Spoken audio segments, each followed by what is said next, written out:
நாளிதழ் மூலமாக வணக்கத்தை தெரிவித்துக் கொள்கிறேன். காணொலியில் இருப்பது உங்கள் ராஜவர்ஷன்.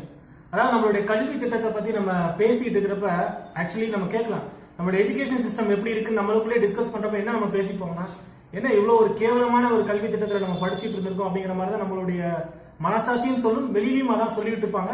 ஆனா இந்த பழைய கல்வி திட்டம் என்ன பண்ணிருக்குன்னா, நம்ம ஒரு அடிமைத்தனமான ஒரு சிந்தனையும் ஒரு அடிமைத்தனமான ஒரு எண்ணோட்டத்தையும் தான் நமக்கு கொடுத்துருக்கு.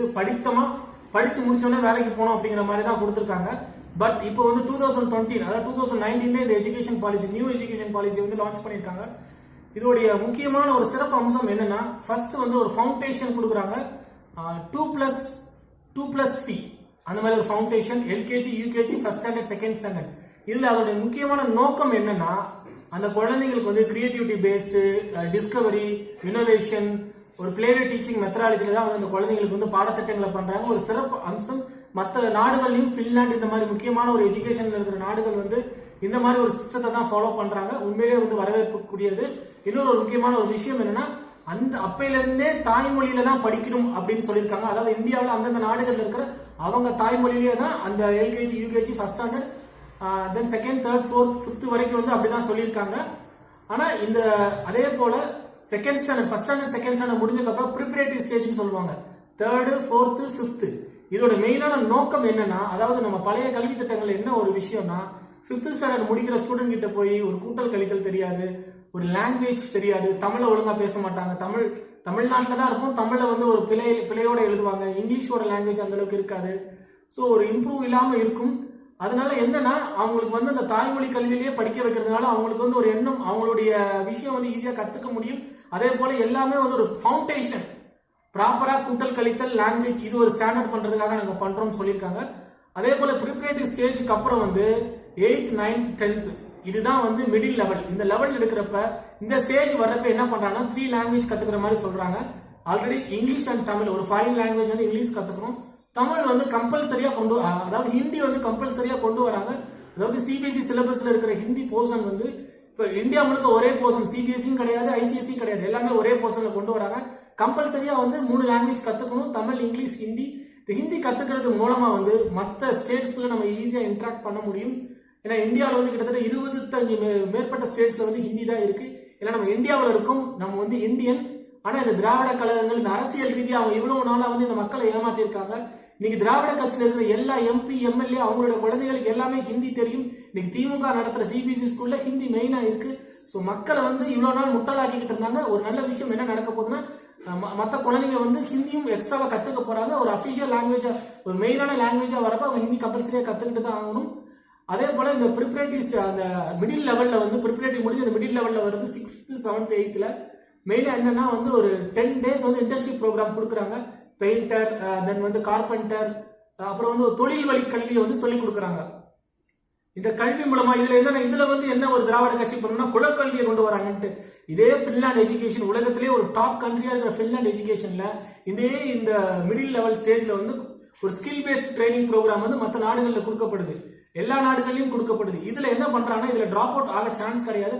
அப்படியே டிராப் அவுட் ஆனாலும் கூட அதோட ரேஷியோ கம்மியா இருக்கும். இந்த கோர்ஸ் முடிஞ்சக்கு அப்புறம் வந்து அவங்க ஹையர் செகண்டரி போறப்ப, அதாவது படிச்சமா வேலைக்கு போலாமான்னு இல்லாம ஒரு ஆல்டர் பண்ணக்கூடிய எண்ணம் வரும். அந்த 8th இருந்து 8th, 9th, அந்த 7th, 6th, 7th, 8th இந்த ஸ்டேஜ்லயே வந்து அவங்களுக்கு வந்து அந்த இது சொல்லி கொடுக்குறப்ப ஒரு அதாவது கோடிங் சிஸ்டம் சொல்லி கொடுக்குறாங்க. Artificial intelligence, environmental, social experiment, ஒரு எக்ஸ்பெரிமெண்ட் பேஸ்ல வந்து சொல்லி கொடுக்குறப்ப குழந்தைங்களுக்கு வந்து ஒரு கிரியேட்டிவிட்டி நாலேஜ் உண்டாகும். அவங்களுடைய எண்ணங்கள் வந்து வேற லெவல்ல, அவங்களுடைய தாட்ஸ் வந்து கிரியேட்டிவ் பேஸ்ல போகும். அதே போல 9th, 10th, தென் +1, +2 நம்ம என்ன பண்ணுவோம், முந்தி வந்து 10th முடிச்ச உடனே ஒரு கோர்ஸ் நம்ம எடுத்துப்போம். அதாவது ஃபர்ஸ்ட் குரூப்னா பயோ மேக்ஸ், செகண்ட் குரூப்னா பியூ சயின்ஸ், தேர்ட் குரூப்னா காமர்ஸ் சொல்லுவோம். ஆனா அது அப்படி கிடையாது. ரொம்ப ரொம்ப உண்மையிலே எனக்கு ரொம்ப பிடிச்ச ஒரு பேட்டர்ன் என்னன்னா, இந்த இதுதான். ஹையர் செகண்டரி ஒரு 25 சப்ஜெக்ட்ஸ் கொடுத்துடுறாங்க. மாணவர்கள் விருப்பப்பட்டு, சப்போஸ் எனக்கு மேத்ஸ் பிடிக்கலன்னா அதுக்கு தகுந்த வேற ஒரு சிலபஸ் எடுத்துக்கலாம். சப்போஸ் எனக்கு கெமிஸ்ட்ரி பிடிக்கலன்னா அதுக்கு தகுந்த வேற ஒரு சிலபஸ் எடுத்துக்கலாம். ஸோ அந்த மாதிரி ஒரு ஃப்ரேம் பண்ணியிருக்காங்க. இதன் மூலமா வந்து குழந்தைங்க தான் விருப்ப பாடத்தை படிக்கிறப்ப டிப்ரெஷன் கம்மியாகும், ஸ்ட்ரெஸ் லெவல் கம்மியாகும், அவங்களுடைய கிரியேட்டிவிட்டி நாலேஜ் அதிகமாகும். அதிகமான ஒரு சயின்டிஸ்ட் இது வந்து கிரியேட்டிவிட்டி பேஸ்ல வர முடியும், ஆண்டர்பிரனர் வர முடியும்.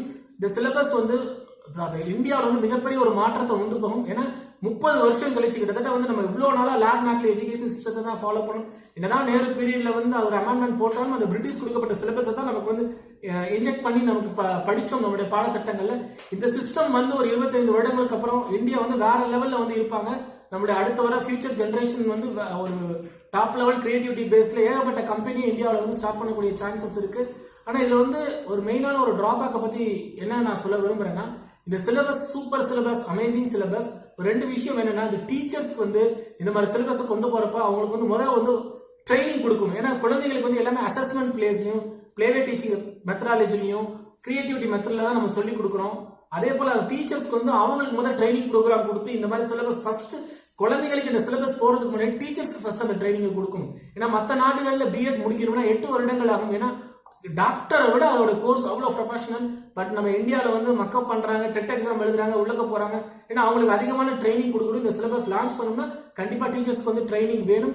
அதே போல வந்து என்ட்ரன்ஸ் எக்ஸாம் சொல்லியிருக்காங்க. ஆனா என்ட்ரன்ஸ் எக்ஸாம் வைக்கிறது ஓகே தான், பட் உடனே வைக்கக்கூடாது. இந்த சிலபஸ் லான்ச் பண்ணி அவங்களுக்கான இன்ஃப்ராஸ்ட்ரக்சர் கொடுத்து ஒரு 5 வருடங்களுக்கு பிறகு வந்து இந்த என்ட்ரன்ஸ் எக்ஸாம் வச்சா நல்லா இருக்கும். அப்படின்னா வந்து அவங்களுக்கு புரியும் இந்த சிலபஸ். ஏன்னா ஃபர்ஸ்ட் இந்த சிலபஸ் போறப்ப டீச்சர்ஸ்க்கே புரியாது ஃபர்ஸ்ட். ஏன்னா அவங்களுக்கு ஃபர்ஸ்ட் ட்ரைனிங் கொடுக்கணும், முதல்ல பேரண்ட்ஸ்க்கு புரிய வைக்கணும், அது பிறகு குழந்தைங்களுக்கு போகணும். ஸ்டெப் பை ஸ்டெப்பா மெத்தட்ல வந்து அரசாங்கம் இதை வந்து திட்டமிட்டு பண்ணா கரெக்டா இருக்கும். பட் இந்த உலக நாடுகள்ல வந்து இந்த மாதிரி ஒரு சிலபஸ் பேட்டர்ன் பண்றாங்க. ஏன்னா கடந்த வருடங்கள் ஃபுல்லா உலக லெவல்ல 64வது கண்ட்ரில இந்தியா 63 பிளேஸ்ல இருக்கு. ரொம்ப சங்கட்டமா இருக்கு. ஆனா இந்த சிலபஸ் வர்றப்ப கண்டிப்பா ஒரு டாப் 10 கண்ட்ரிஸ்குள்ள இந்தியா வரக்கூடிய சான்சஸ் இருக்கு. சோ நம்மளுடைய கல்வி திட்டம் மாறினாதான் இங்க இருக்கிற சோசியல் கட்டமைப்பு மாறும். நம்மளுடைய இளைஞர்கள் வந்து தெளிவா இருப்பாங்க. இளைஞர்களுடைய தெளிவான எண்ணங்கள் தான் இங்க உள்ள சிஸ்டத்தின் இங்க இருக்கிற அரசியல்வாதிகளால வந்து செயல்படப்படாம இருக்க முடியும். ஏன்னா நம்ம மக்களை வந்து இந்த பழைய கல்வி திட்டத்தின் மூலமா மழுங்கடிக்கிறதுனால இங்க இருக்கிற அரசியல்வாதிகள் என்ன வேணாலும் சொல்றோம், நம்ம என்ன வேணாலும் கேட்கிறோம். ஆனா நம்ம கல்வி திட்டங்கள் வந்து ஒரு வேல்யூபிள் கல்வி திட்டமா கொடுக்குறப்ப குழந்தைகள் வந்து ஒரு கிரியேட்டிவிட்டி பேஸ்ட் கேள்வி கேட்கிற ஒரு முறையில போறப்ப வந்து கண்டிப்பா இங்க இருக்கிற அரசியல்வாதிகளை வந்து அரசியல் பண்ண முடியாது. ஒரு மிகப்பெரிய ஒரு ரெவல்யூஷன் உண்டாகும். அதனால இந்த கல்வி திட்டம்ங்கிறது என்ன பொறுத்த வரைக்கும் ஒரு முக்கியமான ஒரு விஷயம். ஏன்னா உலக நாடுகள்ல வந்து எப்படி இருக்குங்கிறத வந்து நம்ம நாடை கம்பேர் பண்ணிட்டு நம்ம புரிஞ்சுக்கிட்டோம்னா தெரியும். இங்க இருக்கிற அரசியல்வாதிகள் தப்பான கருத்தியலை தெரிவிச்சுக்கிட்டு இருக்காங்க. சோ இந்த மாதிரி கல்வி திட்டம் நம்ம நாட்டுக்கு வந்தா எப்படி இருக்குங்கிறத உங்களுடைய கருத்தியலை பதிவு பண்ணுங்க. இந்த காணொலியை பார்த்து கொண்டிருக்கிறவங்களுக்கு நன்றி, வணக்கம்.